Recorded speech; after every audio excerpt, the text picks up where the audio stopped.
After God called Abraham to leave his homeland, his nephew Lot chose to travel with him to the land of Canaan. Both Abraham and Lot had become very wealthy during their journey. They owned large flocks of sheep and goats, herds of cattle, and many tents.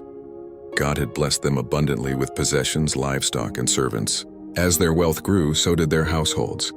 Abraham had many shepherds caring for his animals, and Lot had many shepherds caring for his. Both men prospered greatly in the land where God had brought them. But soon a problem arose. The land where they were living could not support both of them dwelling together. There simply wasn't enough pasture and water for all their animals. With so many livestock between them, the grazing lands became crowded and resources became scarce. Conflict began to develop between Abraham's herdsmen and Lot's herdsmen. The shepherds started quarreling over grazing rights, water sources, and the best pastures for their flocks. Arguments broke out frequently and tension grew between the two camps. The situation was becoming increasingly difficult. To make matters worse, the Canaanites and Perizzites were also living in the land at that time. The disputes between Abraham's and Lot's people were happening in front of these other inhabitants, which could damage their witness and reputation. Abraham, being a man of peace and wisdom, decided to address the problem directly. He went to his nephew Lot and spoke to him with humility and grace.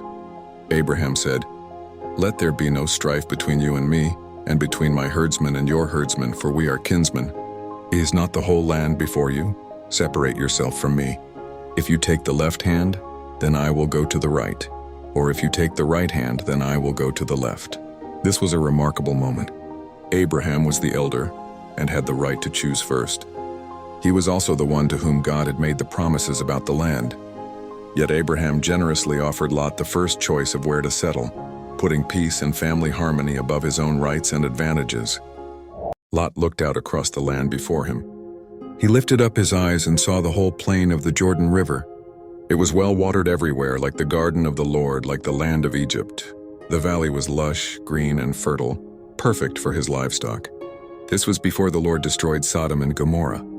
So the land appeared beautiful and prosperous. Lot made his choice based on what his eyes could see. He chose the well-watered plain of Jordan for himself and moved his tents toward the city of Sodom. The land looked good, the grass was green, and the resources were abundant. It seemed like the wise choice for his flocks and his future prosperity, so the two men separated from each other. Lot settled near Sodom in the plain, while Abraham remained in the land of Canaan.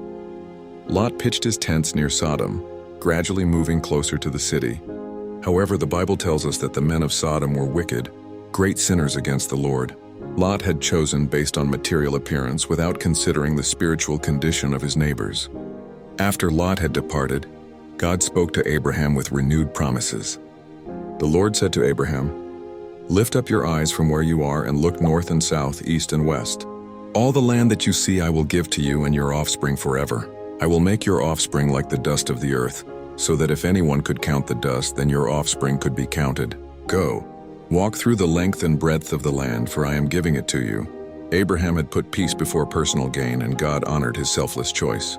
By giving Lot first choice, Abraham demonstrated faith that God would provide for him, and God responded by reaffirming and expanding his promises to Abraham. Abraham moved his tents and went to live near the great trees of Mamre at Hebron, where he built an altar to the Lord. Though he had allowed Lot to choose what appeared to be the better land, Abraham received something far greater: God's presence, God's promises, and God's blessing. This story teaches us important lessons about resolving conflict peacefully, putting relationships above material possessions, and trusting God's provision. Abraham chose peace over prosperity, humility over rights, and faith over sight. Lot chose based on what looked good to his eyes, but Abraham's choice was guided by faith in God's promises. In the end, Abraham's generous spirit and trust in God brought him far greater blessings than any piece of land could offer.